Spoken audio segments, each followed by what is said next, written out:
Welcome to our experimental demonstration part, that is our experiment number 6, the rotational dynamics. So this is actually the rotational dynamics apparatus, or you can say it's the rotational dynamic unit. Using this unit we can perform many experiments, but our experiment is to study the angular velocity of some disks. This is the base plate, this is the display screen, and it gives the counts per second of the black strips, as you can see on this aluminium disk or steel disk. So one is the aluminium disks and two are the steel disks. So as we discussed that we always use this setup in two disks. So the unit should always be operated in two disks.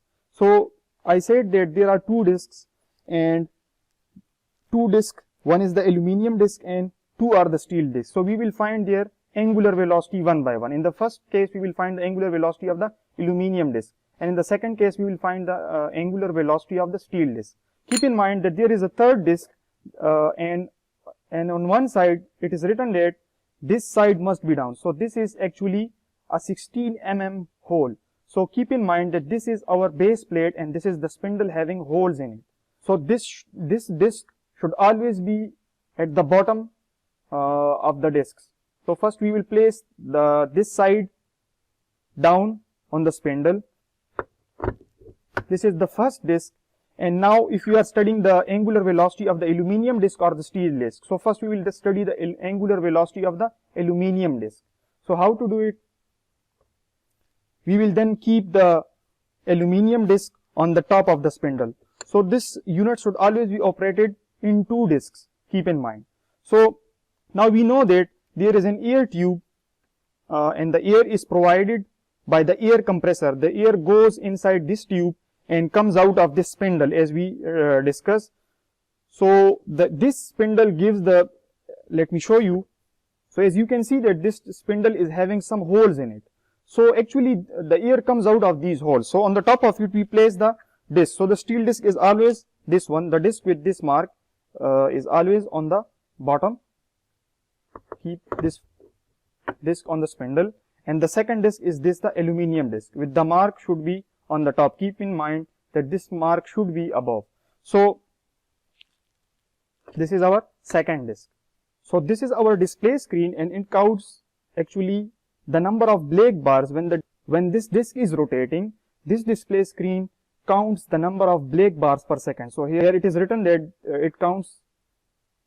So the unit is counts per second. So the unit is counts per second, and the display screen will tell you that, let's say the counts per second are, let's say 240 counts per second, 10 counts per second, and keep in mind the value should always be between 100 Hz and 700 Hz.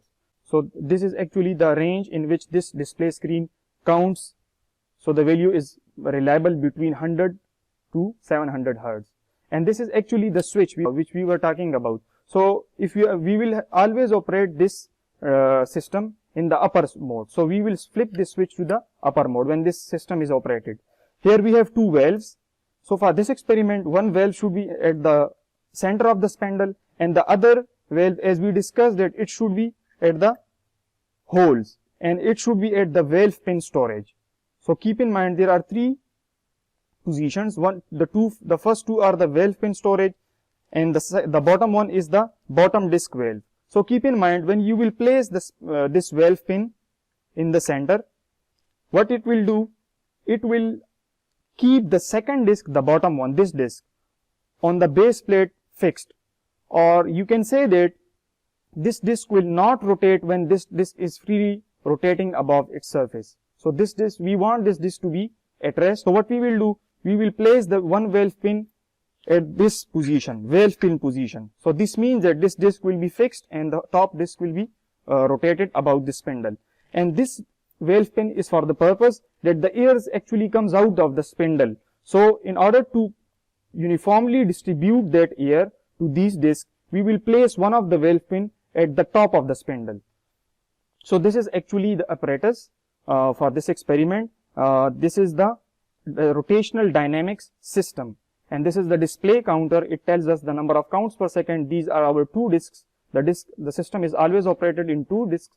We will be using this system in the upper mode once one spin valve will be at the center of the spindle and the other spin valve will be at the center of these holes at the valve pin storage position. Keep in mind. So let's proceed with our experiment, how to do it.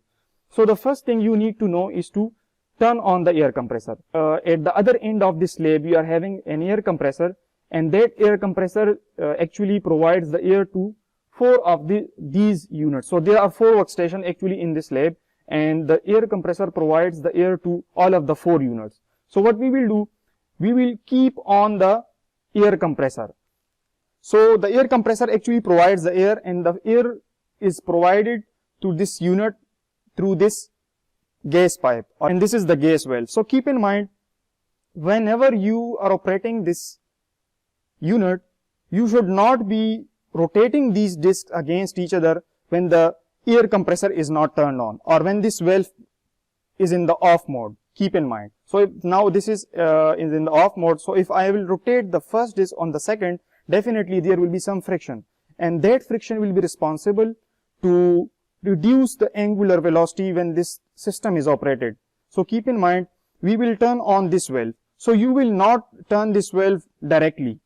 So if you will turn it on directly, what will happen? The pressure is too high that it will either break these tubes or it will damage the tubes that goes inside this system. So you have to take care of these things before performing this experiment. So the valve pin should be such that, this is very important, keep in mind that the valve, you should turn on the valve very gently and very slowly. So keep it fixed. Let's say at this position, the air is enough to give the upper disc enough velocity, give the upper disc enough force to rotate freely. So if this, at this position, the air pressure is such that it can rotate this disc freely, when you rotate it gently by your finger, now then you can use this value. So in your manual it is written that the pressure should be 9 pounds square per inch. So if you do not have the, so if it's not working for the 9 psi, you can do it for any of the value, but keep in mind the value should be fixed and moderate. When you keep it at some position, you will not be disturbing it for the rest of the experiment. Now keep in mind, when you will start this experiment, first you will turn on the air valve. So keep it at fixed and moderate, keep the pressure fixed and moderate. So turn the air valve such that, so I think this is enough to rotate the first disc freely. So if I rotate it gently with my finger, you can see that it's freely rotating above the top disc. So this is actually the pressure should be fixed and moderate throughout the experiment. Now the second thing is, if I remove this valve and keep it at the second position, then you will notice that the second disc will always start rotating. So it's free to rotate. But if I will remove this pin, you see that this disc stops rotating. So I will keep this disc in the valve position, and what will happen? This disc will not rotate when I will be measuring the angular velocity of the top disc. So this is actually the purpose of the spin, and this is actually the purpose of the spin valve. So you will have to keep this, so the air comes out, and we don't want this. The air should be uniformly distributed so that this disc rotates freely on the top of the bottom disc. So I will keep one of the valve pin in the spindle. So before performing this experiment, this is the first step, turn on the air valve. Now the second thing is you will be using a stopwatch. So either you can use a stopwatch provided to you in the lab,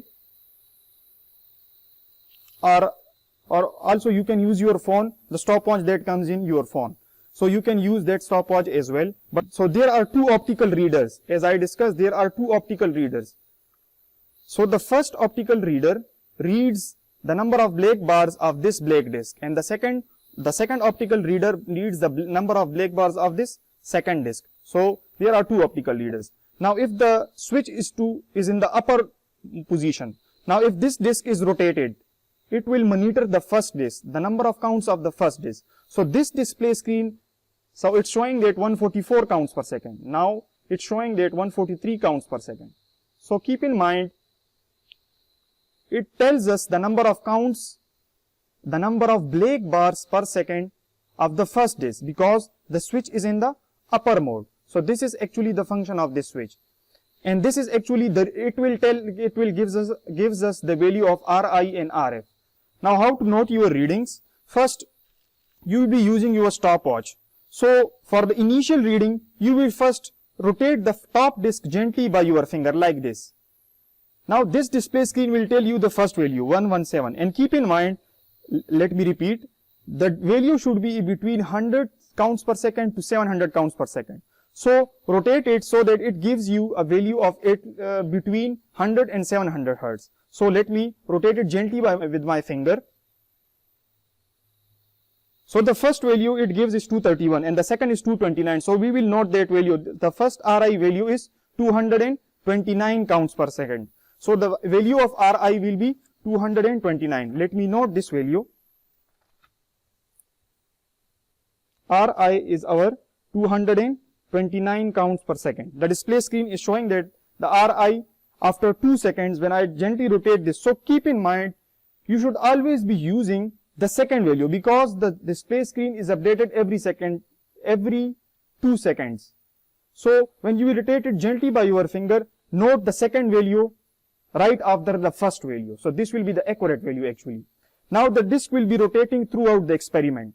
Now how to note the RF value? As we know, you can see in the table that we will need RF and theta and R average, and then we will have to calculate the kappa or the K value. So how to note the RF value? You will need a stopwatch. Now you know that this tape is rotating above, so we will first fix its position anywhere you want. Now when I will count the number of 10 revolutions for this disk. So how to do it? Let's say that I will keep this initial position to be here. So if the tape starts at here and it comes back to this position, it will be 1 revolution. So how to turn on your stopwatch? Let me see. 1, 2, 3, 4, 5, 6, 7, 8, 9, 10. Stop the stopwatch. Now the display screen will tell you again the value 140.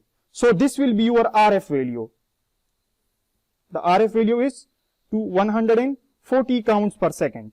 Now keep in mind, let me repeat this experiment. What we did? So what is the procedure? You will turn on the air valve, then you will rotate this disc gently with your finger like this. So this display screen will tell you the value, first value. So note the second value right after the first value. So the first value was 198 and the second value it gives is 194. So for the first experiment, the Ri value is, let's say, 194. Now the disc is rotating. Now note the position of this tape anywhere you want. So let's say it starts at this position. So you will use a stopwatch to count the number of 10 revolutions. We are performing this experiment for 10 revolutions. So let's say 1, 2, 3, 4, 5, 6, 7, 8, 9, 10. So this is your T and the value it gives is 242. So RF is 242. Keep in mind. So this is the way how to do it. Ri is the initial value of this display screen. When you rotate the first disc gently by your finger, it will give you initially the first value. So do not use that value, the value right after the first value, because this display screen is continuously giving us the value and the value is continuously decreasing. 215, 214, 211, 209. So the value is decreasing because the disk is decelerating because of environmental factors. So keep in mind, Ri is the initial value that the display screen gives when I rotate it gently with my finger. So in the first part I said that start the stopwatch and the disk at the same time. So this is not necessary. For more accuracy, you will rotate the disk gently with your finger and then do not note the first reading. Do not note the first reading. Note the reading right after the first reading will be the accurate value of your Ri. Ri is actually the counts per second of the first disk. Now you will note the number of revolutions, 10 revolutions for the first disk. So let's say I am taking this point. So if it starts at this point and it comes at again to this point, this will be 1 revolution. Let's say this is 1, 2, 3, 4, 5. So this is actually, so you will note 10 revolutions time T and you will record that time in your table as we discussed. Now as you stop your timer, keep in mind, after 10 revolutions, at the 10th revolution, as you stop your timer, the display screen will again give you a value. So note the second value, leave the first value and note the second value as you stop your timer. This will be the value of RF. So actually RF is the value after when you stop your timer, and RI was the initial value when you turn it with your finger. So you will note that value down. Now keep in mind, then you will calculate the theta, and theta was actually equal to, theta is equal to 2 pi, and we have discussed this in very detail. So theta was equal to 2 pi n radians. Then you will calculate the K average velocity, the average velocity, the R average. R average was the initial reading and the final reading average. Then you will we know that kappa omega average is equal to kappa R average is equal to omega average. So you will calculate the ratio and you will get a constant value of the kappa, which was 0.033 radians per bar. So this is the way how to perform this experiment. Now keep in mind, you will note all the values, you will fill the entire table in one go. You will not be doing this. Let's say for the first value, you record this value and then you stop this disk. And then for the second value, you will again start rotating this disk. So this is not the way. In the first go, keep in mind, you will perform all of the trials in the first go. So when you rotate this disk, you will note the RI, then you will count the number of revolutions, the time when you stop your stopwatch, you will note the RF value. Then for the second case, again you will note the RI value, the RF, this will be your second case. Then you will again note the RI, the RF, theta, calculate the K value, omega average, R average. So you will be doing this. So you will record at least 10 to 11 trials. So this is for actually for the case of aluminum disc. Now for the second case, what you will do, you will stop this disc again, remove this pin, turn off air valve, remove this disc, keep in mind, and now keep the steel disc. So all having the same radii on the top of the head. So now we will be actually plotting.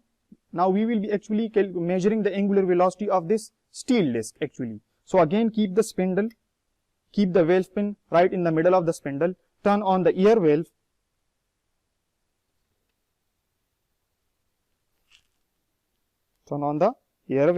and rotate the disc slowly again. So again you will have to repeat this, the same procedure for the steel disc now, and the switch will be always in the upper position. Valve pins will be, one will be in the valve pin will be in their appropriate positions. One will be in the middle of the spindle and the other one will be in the storage valve position right between the three holes. So now at the end you will calculate the percentage difference between the K value. So we discussed this in very detail in our first part, that one value of K is calculated via the theoretical value, that is equal to 2 pi by n, where n is the number of black strips on this aluminum or steel disc. So there are actually 200 black bars and 200 white bars on this disc. So you will perform this experiment for the steel disc as well. Now at the end you will calculate the percentage difference between the theoretical value of K and the average calculated value of K. So we have discussed this. You should go through the first part to understand how to fill the table. So this was actually the experimental demonstration of this setup. Now at the end you will plot a graph between the angular velocity, the average angular velocity and the time. So you will plot a graph between the aluminum disc and the steel disc. So definitely the discs are decelerating with respect to time. So because the counter value is not constant, when I rotate the first disc, the counter values continuously decreases. It means that the disc is decelerating. So for both the cases. Now which disc will come to rest more quickly? Which disc will come to rest more quickly? So you will plot a graph and definitely you will get two curves. So it means that the disc with the lower mass, aluminum disc, it will come more quickly to its rest position because of its lower mass, and the steel disc will come to rest comparatively slower to the first disc, that is the aluminum disc. This was actually the experiment number 6, rotational dynamics. So this was all about our today's experimental part. Thank you so very much for watching the lectures.